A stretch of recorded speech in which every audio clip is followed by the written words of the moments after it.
예, 디지털 통신 첫 번째 강의가 되겠습니다. 저는 김영길입니다. 교재로 사용하는 것은 기초통신이론, 부제로는 이제 디지털 통신 중심으로 이렇게 써 있는데요. 한빛 아카데미에서 나온 책이고, 제가 직접 쓴 책입니다. 그래서 디지털 통신 부분이기 때문에 이제 챕터 6까지는 아날로그 통신하고 확률 그리고 랜덤 프로세스에 대해서 다뤘고 이번 강의는 디지털 통신 강의이기 때문에 챕터 7의 디지털 통신의 기초부터 시작하도록 하겠습니다. 간단히 챕터 7에서 다룬 내용을 한번 리뷰해 보면요. 처음에는 이제 디지털 통신의 블록 다이어그램, 그래서 디지털 통신이 어떤 블록들로 이루어져 있는지 그것들을 먼저 살피고요. 그 다음으로 DPCM과 DM, 그래서 PCM 포맷으로 원래 우리가 AD 컨버전, 즉 아날로그에서 디지털로 바꾸는데 그것에 약간 이제 변형된 형태가 되겠습니다. 그것에 대해서 배우고, 그 다음으로 배우는 거는 이제 Non-Uniform Quantization 이라고 해서 우리가 PCM 포맷, 즉 디지털 신호를 만들 때 우리가 유니폼 퀀타이저를 사용하는 것보다 이제 SNR 문제가 있기 때문에 Non-Uniform Quantizer를 사용해야 되는 경우가 많은데 그것을 어떻게 구현하는지에 대해서 해보고요.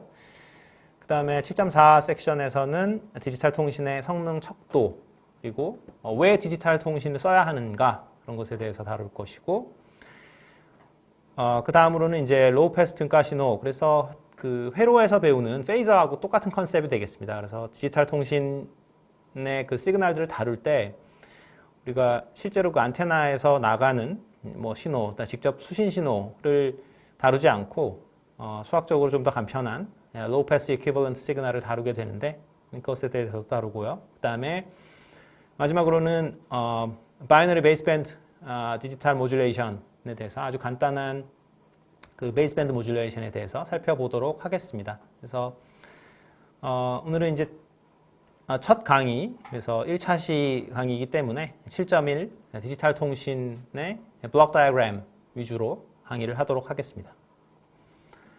그래서 디지털 통신의 블록 다이어그램을 보시면요.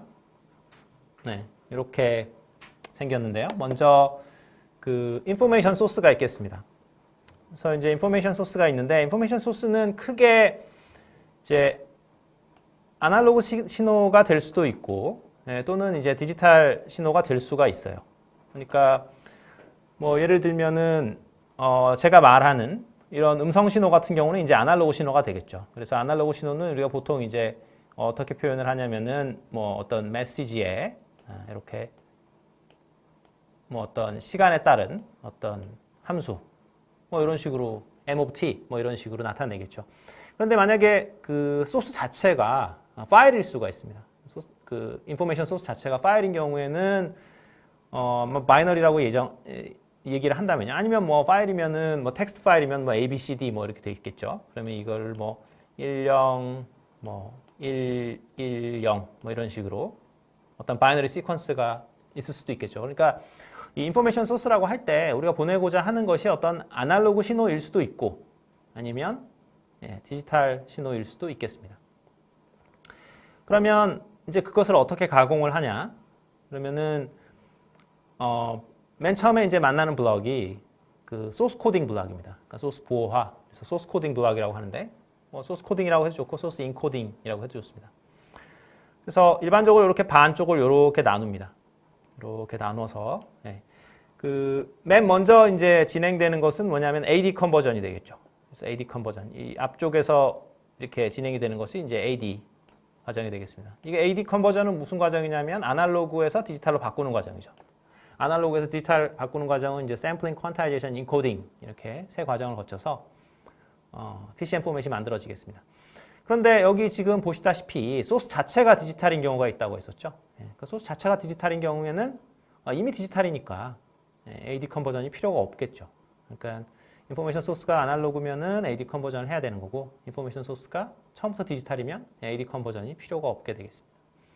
그래서 어찌됐건 AD 컨버전을 거치게 되면 이제 모든 그 시그널이 지금 디지털로 다 바뀐 상황이죠. 바이너리 시퀀스로.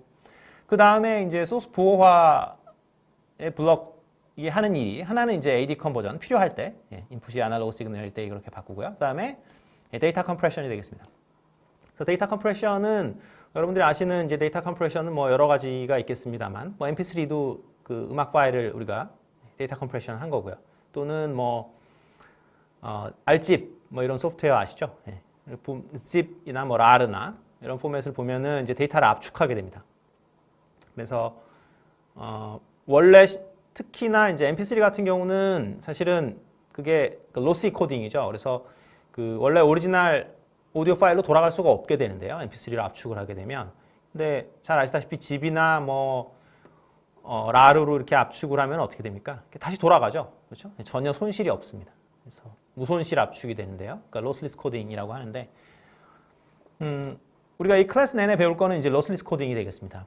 그래서 뒷부분에 이제 뭐 헙만 코딩 뭐 이런 것들을 배우게 될 텐데 어찌됐건 여기서의 부호화는 일단 로스리스 코딩이라고 생각을 하시면 되겠습니다. 그래서 데이터를 압축하는 과정을 거치게 됩니다. 그러니까 데이터 압축을 왜 하느냐면 그냥 보내면은 이제 사이즈가 너무 커서 통신 채널을 많이 이용을 하게 되는 거죠. 예를 들어서 뭐 10Mbps를 보낼 수 있는 채널이다. 그러면은 1초에 10Mbps면은 10의 7승 비트를 보낼 수가 있겠죠. 10Mbps면.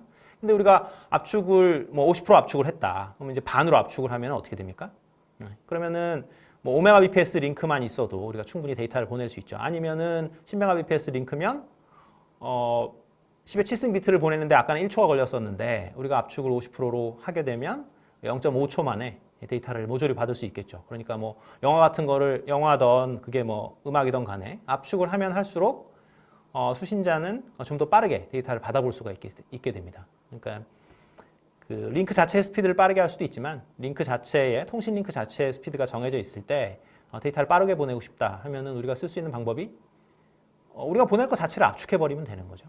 그래서 일반적으로 데이터 압축을 많이 사용합니다. 통신에서. 그러니까 사용하는 이유는 이제 데이터를 빠르게 보내기 위해서겠죠. 그래서 디지털 통신의 목표라고 하면은 이따가 뒤에서도 설명을 하겠습니다만 데이터를 빠르고 정확하게 보내는 거죠.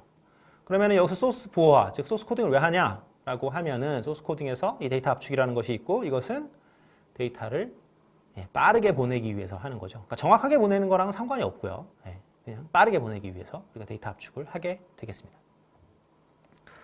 그 다음으로는 이제 채널 코딩 블럭입니다. 그래서 채널 부호화라고 적혀 있는데요. 채널 코딩 또는 뭐 채널 인코딩 블럭이라고 하면 되겠습니다. 여기서 사용을 하는 것은 이제 그 오류 정정 부호화인데요. 그래서 오류 정정 부호화라는 건 뭐냐면 그 정확하게 데이터를 보내기 위해서입니다. 이것은. 그래서 뭐 가장 간단한 그 부호를 한번 생각을 해보면 repetition 코드 같게 되겠죠. 그래서 0을 보낼 때 0 대신에 0을 보내지 말고 000을 보내는 거예요. 3번 보냅니다. 1을 보내야 될 때 뭘 보내냐면 1을 3번 보내는 거죠. 이렇게 하나, 둘, 셋. 그래서 이걸 이제 repetition 코드라고 하는데 이건 뭐 일상생활에서도 많이 쓰는 거죠. 그러니까 상대방이 못 알아들을 것 같으면 똑같은 얘기를 2번 하는 거죠. 또는 2번, 3번씩. 그래서 그렇게 하면은 데이터가 정확히 날아가죠. 내가 보내야 될 정보를. 똑같습니다. 여기서도. 내가 0이라는 걸 보내고 싶을 때 0을 보내지 않고 0을 3번 보내는 거죠. 1을 보내고 싶을 때 1을 3번 보내고. 그러면 받을 때 예를 들어서 수신단에서 받았는데 010을 받았어요. 그러면 어떻게 생각하면 됩니까? 000을 보냈을 가능성이 크다라고 생각을 하면 되겠죠. 그러니까 majority voting이죠. 다수결로 우리가 판단을 내릴 수가 있겠죠. 그러니까 확률적으로 얘기를 한다면 010을 내가 받았을 때 그러니까 복조 블록을 거친 다음에 예를 들어서 내가 받은 게 010이다. 010을 이렇게 받아요. 그러면 이제 여기서 확률을 계산하는 거죠. 그러니까 어떻게 하냐면 이 트랜스미터가 전송단이 000을 보냈을 때 010을 받을 확률과 112를 보냈을 때 010을 받을 확률 그 두 개를 계산해 가지고 좀 더 큰 쪽으로 판단을 내리게 되겠습니다. 일반적으로 에러가 잘 생기지 않기 때문에 그래서 000을 보내서 010을 받았을 확률이 더 크겠죠. 그래서 이렇게 에러 커렉션을 하게 됩니다. 그래서 오류 정정이라는 게 에러 커렉션이죠. 그래서 이 송신단에서 블럭을 보면 소스 코딩 그 다음에 채널 코딩 블럭을 거치게 됩니다. 그래서 소스 코딩은 데이터를 빠르게 보내기 위해서 하는 거고 채널 코딩은 데이터를 정확하게 보내기 위해서 하게 되는 겁니다. 그 다음에 이제 변조, 모듈레이션 블록이 되는데요. 그러면 이제 요거 하나에 대해서만 보겠습니다. 뭐 여기서 0, 요거 하나. 네, 그러면은 그 변조 블록에서는 이 하나를 다시 그 웨이브 폼으로 바꿔서 보내게 됩니다. 예를 들어서 뭐 BPSK라는 변조 기법을 우리가 배울 거게 됩니다. 그러니까 뭐 코사인, 뭐 E파이 FCT 요걸 보내고요. 네. 쓰는 것이 지금 용이하지가 않기 때문에 그냥 일단 하나만 적을게요. 그래서 0을 보낼 때는 코사인 2파이 FCT, 그 다음에 1을 보내고 싶을 때는 이제 마이너스 코사인 2파이 FCT라는 걸 보내는 거죠. 그래서 이 코사인 2파이 FCT라는 어떤 코사인 웨이브가 안테나를 통해서 채널로 지금 무선 통신을 가정한다면 안테나를 통해서 이제 무선으로 날아가게 되겠죠. 그래서 그것을 이제 우리가 모듈레이션 블록, 변조 블록이라고 합니다. 그래서 보시다시피 어떤 디지털 시퀀스를 받아서 아날로그 신호로, 아날로그 웨이브 폼으로 바꿔서 전송을 하게 되죠. 그러니까 그 디지털 통신이라고 해서 안테나를 통해서 나가는 것이 디지털 시그널은 아니에요. 그러니까 안테나를 통해서 나가는 것은 항상 아날로그 시그널이죠. 근데 여기서 보면은 여기서 이미 디지털로 바뀌어 있죠. 그렇죠? 여기 AD 컨버전을 거치면서 그러니까 디지털 시퀀스, 0 또는 1의 바이너리 시퀀스가 최종적으로는 모듈레이션 블록을 만나서 이렇게 파형으로, 아날로그 파형으로 변환돼서 전송되게 되겠습니다. 채널에서는 이제 뭐 노이즈가 섞일 수 있고요. 우리가 이 코스 내내 살필 것은 어떤 노이즈가 이렇게 있어서 N/T라는 어떤 노이즈가 이렇게 섞인다라고 가정을 할 겁니다. 그래서 이 N/T가 이제 어떤 성질을 갖게 되느냐는 통신공학 시간에 배웠었죠. 그래서 이 랜덤 프로세스라고 생각하시면 됩니다. 그리고 여기서 이제 디모듈레이션 블록, 복조 블록은 이게 변조하고 복조는 이렇게 같이 가는 거죠. 그래서 이제 거꾸로 되는 게 되겠습니다. 그래서 어날로그 웨이브폼을 받아서 다시 디지털 시퀀스로 이렇게 바꾸게 되겠죠. 그럼 예를 들어서 내가 010을 받았다. 그러면은 이 채널 복호화 블록은 여기도 마찬가지로 채널 부호화 블록을 거꾸로 하면 되겠습니다. 그러니까 뭘 하는 거냐면 내가 010을 받았는데 이게 도대체 0을 보낸 건지 1을 보낸 건지 판단을 내리겠죠. 그래서 일반적으로는 이제 000을 보냈을 때 010을 받을 확률이 111을 보냈을 때 010을 받을 확률보다 더 크기 때문에 000을 보냈다라고 가정을 하면 우리가 0이라고 채널 디코딩을 수행하게 되겠습니다. 그래서 채널 디코딩을 잘 수행을 한 다음에 그 다음에 여기서 하는 일은 이제 똑같죠. 이렇게 반을 이렇게 쭉 나눠서 맨 처음에는 뭘 합니까? 여기 이 블록에서는 압축 해제를 해야 되겠죠. 그러니까 압축을 했으니까 압축을 풀어야죠. 그렇죠? 여기 트랜스미터 전송단에서는 압축을 하고 그다음에 리시버에서는 압축을 풀고 그다음에 마지막으로는 DA 컨버전, 즉 디지털을 아날로그로 바꿔야 되겠죠. 그러니까 이거는 여기서 DA 컨버전을 하게 되는데 DA 컨버전은 뭐 필요하면 하는 것이고 원래 처음부터 보낸 게 파일이다. 처음부터 보낸 게 디지털 파일이다. 그러면 DA 컨버전은 필요가 없겠죠. 마치 AD 컨버전이 필요가 없었던 것처럼. 그 다음에 여기 싱크라는 것은 인포메이션 싱크. 그래서 최종적으로 그 인포메이션을 받는 그런 블록을 얘기합니다. 그래서 이 전체 디지털 통신의 블록 다이어그램을 살펴봤고요.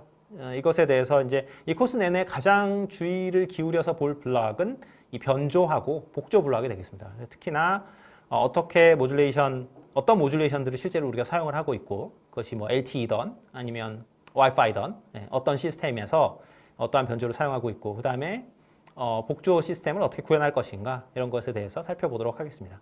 그래서 예제를 몇 개 한번 보면요. 객관식 예제니까 가볍게 살펴보면 채널 보호화가 된 디지털 신호를 받아서 출력으로 아날로그 신호를 채널로 내보내는, 즉 디지털 신호 받아서 안테나 같은 것을 통해서 아날로그 신호로 채널을 보내는 블록은 뭐냐? 이것이 바로 모듈레이션 블록, 변조 블록이 되겠습니다.